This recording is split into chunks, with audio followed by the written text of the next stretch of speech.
로마서는 바울이 3차 선교 여행이 거의 끝날 무렵 고린도에서 쓴 편지입니다. 바울이 쓴 13편의 편지 중에서 가장 논리적이며 매우 깊은 신학적 내용을 담고 있습니다. 로마 교회는 바울이 개척한 교회도 아니었고 지금까지 단 한 번도 가보지 않은 교회였습니다. 그래서 바울은 항상 로마 교회 성도들을 만나 믿음의 교제를 나누고 싶었습니다. 그리고는 자신이 전하는 예수 그리스도의 복음을 그들에게도 전해주고 싶었던 것이죠.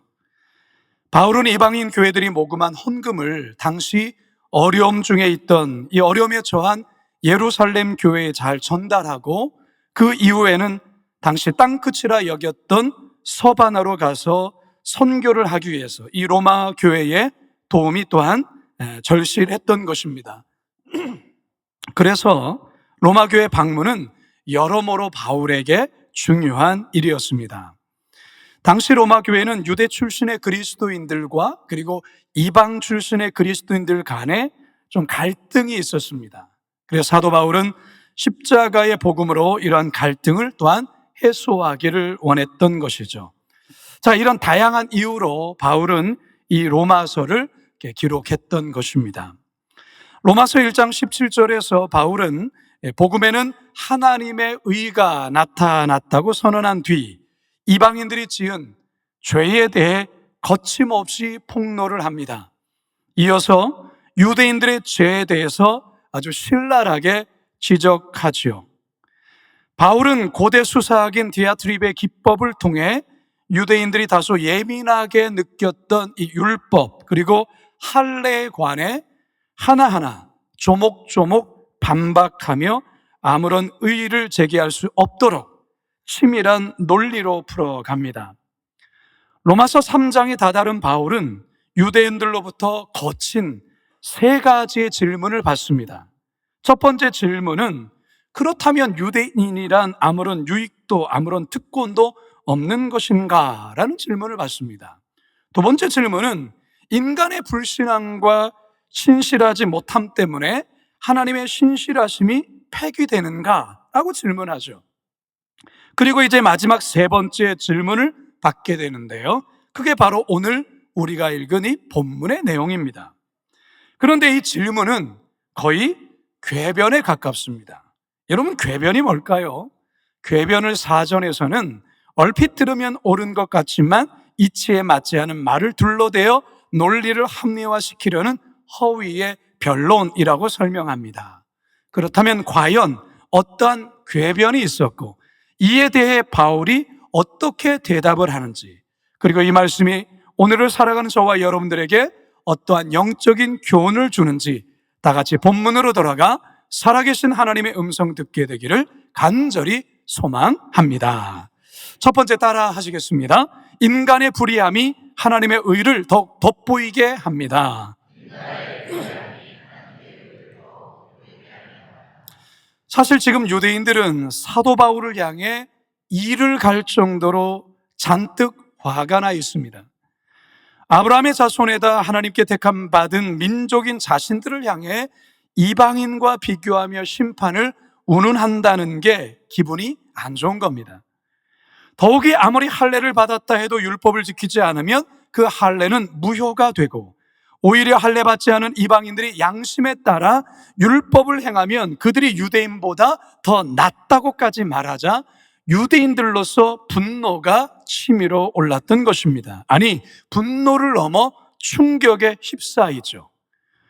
그동안 유대인 자신들이 지켜왔던 민족에 대한 자부심, 자긍심, 자존심이 완전히 뭉개지는 말이었기 때문에 그렇습니다. 하지만 바울이 워낙 논리적이고도 명쾌하게 문제 하나를 짚어가며 이야기하니까 여기에 제대로 반박할 수가 없던 것입니다. 그러자 이제는 유대인들이 말도 안 되는 궤변을 늘어놓기 시작한 것이죠. 그 궤변의 첫 번째가 뭐냐? 인간이 불의를 저질러 하나님의 의를 더욱 선명하게 잘 드러내 보이고 돋보이게 한다면 오히려 그거 잘하는 것 아닙니까? 라는 말이에요. 이게 뭔 말이에요? 자, 5절을 같이 한번 읽어봅니다. 시작. 그러나 하나님의 의를 드러나게 하면 무슨 말 하리요? 자, 이건 이런 거예요. 어느 날 도둑이 금은방을 털다가 경찰관에게 붙잡혔습니다. 경찰서에 끌려간 이 도둑이 경찰관에게 신문을 받다가 이런 말을 해요.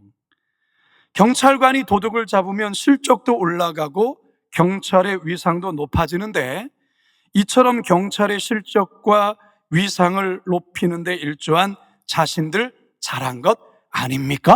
라고 말하는 거예요. 여러분, 이게 말이 되는 말입니까? 말이 되지 않죠. 유대인들이 이 궤변, 인간이 불의를 저질러 하나님의 의를 더욱 선명하게 돋보이게 한다면 오히려 그것은 잘하는 것이 아닙니까? 라는 이 궤변, 여러분, 이 같은 궤변은 하나님 앞에 큰 죄를 범하는 것입니다. 오히려 자신의 죄인됨을, 자신의 연약함을 인정하면 되는 거죠. 그리고 하나님의 긍휼과 은혜를 구하면 되는 것입니다. 바라기는 이런 궤변적인 그런 태도가 아니라 자신의 부족함을 인정하고 하나님의 긍휼을 구하시며 살아가시는 그런 저와 여러분 되시길 주님의 이름으로 축원합니다. 두 번째 따라합시다. 불의한 인간에게 하나님은 진노 대신 상을 줘야 합니다.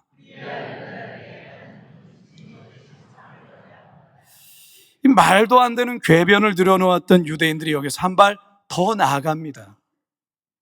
인간의 불의를 통해서, 그러니까 인간이 죄를 짓는 것을 통해서 하나님의 의로우심이 더 돋보이게 했다면 하나님의 의를 더 돋보인 인간에게 심판이 아니라 오히려 상을 줘야 되는 것 아닙니까? 라고 말하는 거예요. 여러분, 이게 말이 됩니까? 만일에 하나님이 진노를 내리신다면 그것은 하나님이 불의한 겁니다 라는 말이에요. 여러분, 이게 말이 됩니까? 자, 이 같은 궤변에 바울이 뭐라고 이야기하는지 한번 들어보시기 바랍니다. 5절 하반절에서 6절입니다. 시작. 진노를 내리시는 하나님이 불의하시냐? 결코 그렇지 아니하니라. 만일 그러하면 하나님께서 어찌 세상을 심판하시리요? 하나님의 심판은 공의대로, 하나님의 말씀의 기준대로 이루어져야 합니다. 심판을 행하시는 하나님은 결코 불의하지 않습니다.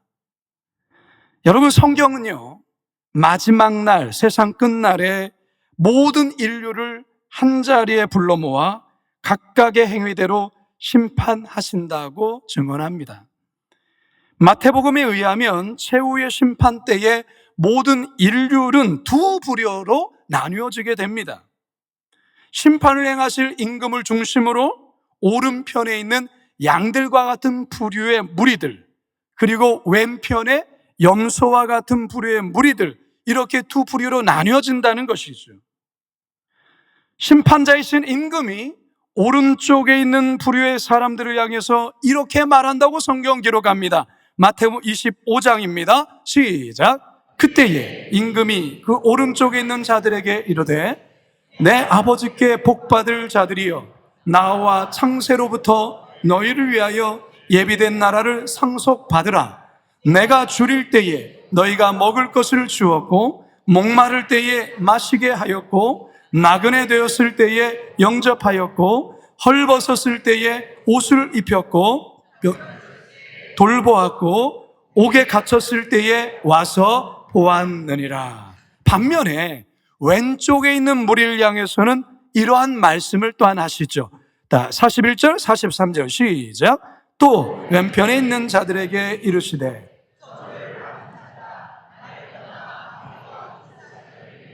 예비된 영원한 불에 들어가라. 내가 줄일 때에 너희가 먹을 것을 주지 아니하였고, 목마를 때에 마시게 하지 아니하였고, 나그네 되었을 때에 영접하지 아니하였고, 헐벗었을 때에 옷 입히지 아니하였고, 병들었을 때와 옥에 갇혔을 때에 돌보지 아니하였느니라 하시니라. 바로 이러한 광경이 우리의 인생에 반드시 펼쳐집니다. 자, 그런데 참으로 재미있는 것은 오른쪽에 있는 무리들과 왼쪽에 있는 무리들 모두가 심판자에게 자신은 그렇게 한 기억이 없는데요 라고 말을 해요. 특히 오른쪽에 있는 무리들은 언제 자신들이 예수님께 목마르고 나그네 되고 헐벗고 병들고 옥에 갇혔을 때 돌아보았냐고, 저는 그런 기억이 없는데요 라고 말을 해요. 왼쪽에 있는 무리들도 마찬가지로 말해요. 언제 자신들이 주님을 돌아보지 않았습니까? 그런 기억 없는데요 라고 얘기를 해요.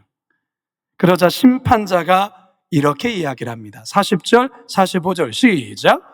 임금이 대답하여 이르시되 내가 진실로 진실로 너희가 여기 내 형제 중에서 지극히 작은 자 하나에게 하지 곧 내게 한 것이니라 하시고, 이에 임금이 대답하여 이르시되 내가 진실로 너희에게 이르노니 이 지극히 작은 자 하나에게 하지 아니한 것이 곧 내게 하지 아니한 것이라 하시니라.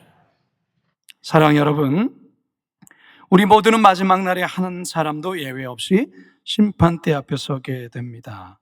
왜냐하면 우리의 생명과 우리의 인생을 주신 이가 하나님이시기 때문에 그렇습니다.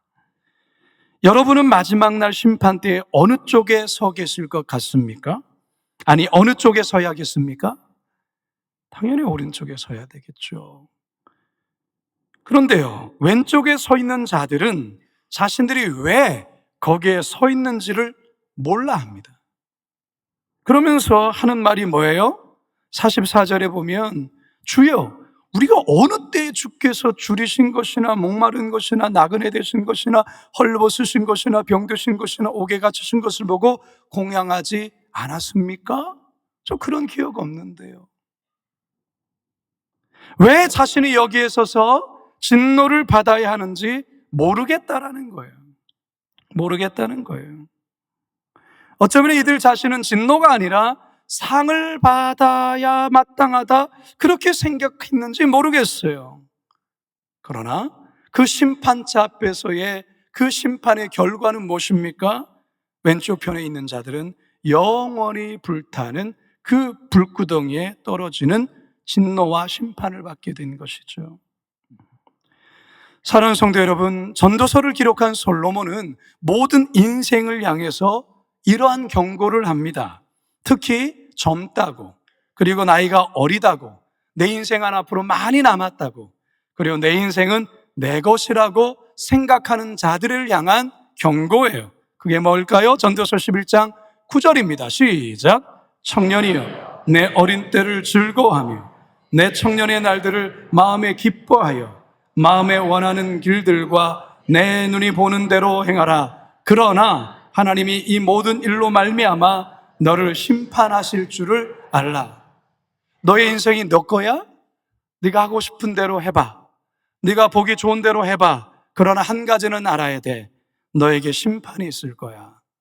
너의 삶에 대해서, 네가 살아온 인생에 대해서, 너의 모든 하루하루에 대해서 심판을 받게 될 거야. 여러분 인생은 딱 한 번뿐입니다. 여러분 인생은 두 번이 주어지지 않습니다. 딱 한 번입니다. 한 번뿐인 인생 막 살아서는 안 됩니다. 귀하고 소중히 여기며 가치 있게 살아야 합니다. 한 번뿐인 인생 빠르게 지납니다. 20대가 20대라고요? 여러분 곧 40대 옵니다. 40대라고요? 곧 60대 옵니다. 빠르게 지나는 인생 끝에 우리는 언젠간 인생의 끝을 마주할 것인데 우리는 심판자 앞에 서게 됩니다. 그리고 우리가 살아온 날들에 대해 결산을 하게 될 것입니다. 그리고 오른편의 무리와 왼편의 무리로 나뉘어질 것입니다. 따라서 내 인생 내가 하고 싶은 대로 살면 되는 거지 그렇게 살면 안 됩니다. 생각 없이 살면 안 됩니다. 우리에게 지금 주어진 시간 그러라고 주은 시간 아닙니다. 돈을 많이 모으는 것에만 인생을 몰두하며 거기에 허비하며 살면 안 됩니다. 어떻게 가치 있게 돈을 사용할 것인가가 더 중요합니다. 따라서 사명을 발견하셔야 됩니다. 사명 따라 살아가야 되는 거예요. 그러다가 어느 날 주님께서 우리 인생을 부르신다면 주님의 심판대 앞에 서는 것입니다.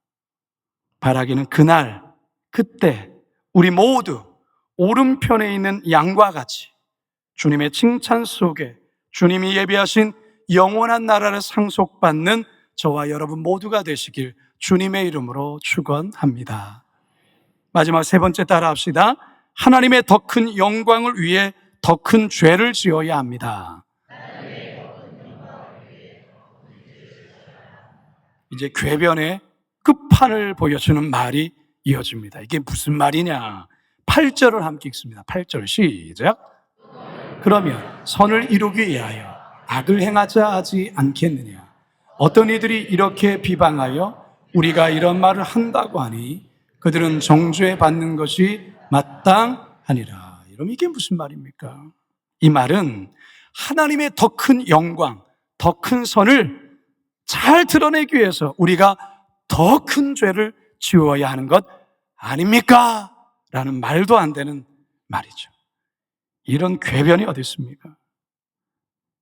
그런데 이 같은 말을 하고 있어요. 그런데 더 충격적인 것은 이 말을 바울이 하고 돌아다녔다라는 거예요. 바울이 하며 돌아다녔다라는 거예요.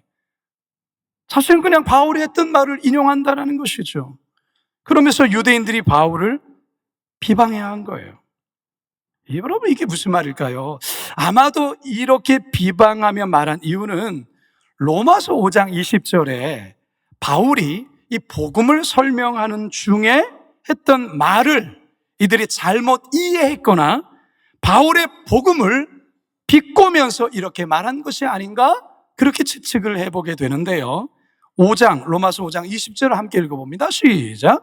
율법이 들어온 것은 범죄를 더하게 하려 함이라. 그러나 죄가 더한 곳에 은혜가 더욱 넘쳐나니. 죄가 더한 곳에 하나님의 은혜가 더욱 넘쳐납니다. 이 복음을 설명하는 중에 굉장히 중요한 내용이거든요. 그런데 이 말을 이런 식으로 바꿔서 이야기하는 거예요. 그것을 바울이 이야기했다라는 거예요. 그러면서 바울을 비방하고 있다라는 거예요. 말도 안 되는 궤변을 늘어놓고 있다라는 거예요. 여러분, 궤변을 늘어놓은 사람들의 말을 보면요, 그 사람의 마음 상태가 어떤지를 알 수가 있어요.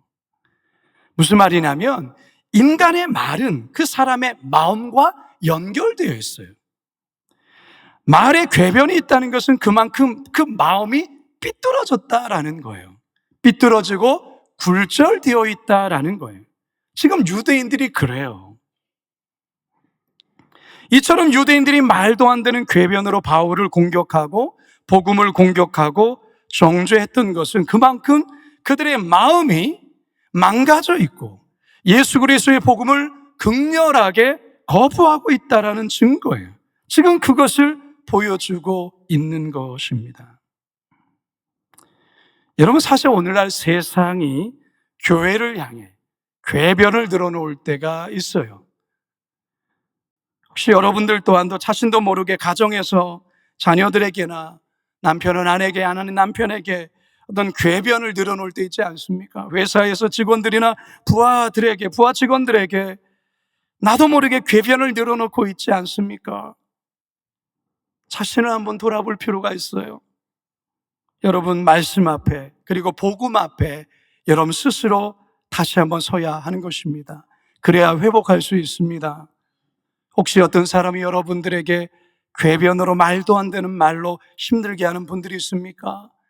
여러분, 십자가 앞에 나아가시기 바라요. 그러면 그들을 향한 하나님의 긍휼의 마음, 또한 그들을 향한 아버지의 마음으로 중보하게 될 것입니다. 이제 저는 말씀을 마치려 하는데요, 제가 우리 성도님들께 솔직히 해야 될 말이 하나 있습니다. 저는 이번 주간 설교를 준비하는 게 너무 힘들었습니다. 설교 준비가 잘 안 되는 거예요. 사실 오늘 본문의 이 내용이 너무 어려운 거예요. 어려울 뿐만 아니라 이 내용을 가지고 일목요연하게 정리해서 3대지 설교로 담아낸다는 게 너무너무 어려운 거예요. 제 아내가 제가 이 본문을 가지고 이번 주 내내 씨름하는 것을 제 옆에서 너무 안쓰럽게 바라볼 정도로, 안쓰럽게 바라볼, 그러다가 사실 토요일 오전이 되어서야 이 꼬였던 실타래가 풀리면서 설교문이 작성되기 시작했어요. 근데 그 한 주간은 너무너무 괴로웠어요. 이 말씀을 준비하는 과정에서. 근데 저는 이 유대인의 이 궤변 속에서 저의 굴절된 마음 또한도 발견하게 되었어요. 이 말도 안 되는 궤변을 드러놓는 이 유대인의 모습에서 바로 저 자신의 모습을 보게 된 거예요. 여러분, 왜 유대인들이 이처럼 말도 안 되는 궤변을 드러놓고 있습니까? 바울이 전하는 복음이 싫은 거예요. 자신들이 예수 그리스도를 메시아 구주로 인정하는 것 원치 않은 거예요. 자신들이 그동안 믿고 붙들었던 그 율법, 그리고 자신들이 누리는 그 기득권, 그거 포기하고 싶지 않은 것이죠. 그런데 바울의 이 논리와 설명 앞에서 아무런 반박도 할 수 없는 거죠. 그러니까 자신도 모르게 화가 나니까 이런 궤변을 늘어놓고 있는 거예요. 저는 이 유대인의 모습 속에서 저의 속에 있는 마음, 내 안에도 참 이런 궤변 많구나. 내가 얼마나 하나님 앞에서 말도 안 되는 궤변을 쏟아내며 살아가고 있는가, 그걸 알게 되었어요. 저의 기도를 돌아보니까요, 저의 기도 속에서도 정말 말도 안 되는 기도들이 많더라고요. 하나님 앞에서 궤변과 같은 기도를 마구마구 쏟아냈구나라는 사실을 알게 되었어요. 그런데 참으로 감사한 것은 그런 말도 안 되는 정말 미숙한 궤변을 늘어놓는 저를